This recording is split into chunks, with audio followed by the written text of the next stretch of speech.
నీట్లో అర్హత సాధించిన విభిన్న ప్రతిభావంతులకు ఊరట. అమరావతి, ఆగస్టు 17, ఈనాడు.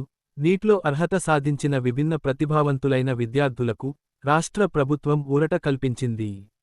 వైద్య విద్యలో ప్రవేశాల కోసం నిర్వహించే నీట్ కౌన్సెలింగ్లో పాల్గొనాలంటే కనీసం 5 సబ్జెక్టుల్లో ఉత్తీర్ణత సాధించాలి అన్న నిబంధన ఉంది. అయితే రాష్ట్రంలో చదివే విభిన్న ప్రతిభావంతులకు ఒక భాషా సబ్జెక్టు నుంచి మినహాయింపు ఉంది. ఈ మినహాయింపును ఉపయోగించుకున్న పలువురు విద్యార్థులు 4 సబ్జెక్టుల్లో మాత్రమే ఉత్తీర్ణత సాధించినట్టే కనిపిస్తోంది. దీనివల్ల వారు కౌన్సెలింగ్కు అర్హత కోల్పోతున్నారు. ఈ సమస్యను పరిష్కరించేందుకు ప్రభుత్వం కీలక నిర్ణయం తీసుకుంది.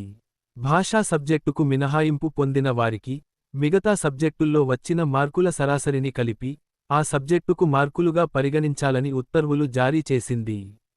తిరుపతికి చెందిన దివ్యాంగ విద్యార్థి దాసారెడ్డి హరిహర బ్రహ్మారెడ్డి భాషా సబ్జెక్టు మినహాయింపు కారణంగా నీట్ సీటు కోల్పోతున్న విషయానికి మంత్రి లోకేష్ దృష్టికి రాగానే ఆయన వెంటనే స్పందించి ఈ ఉత్తర్వులు జారీ అయ్యేలా చర్యలు తీసుకున్నారు.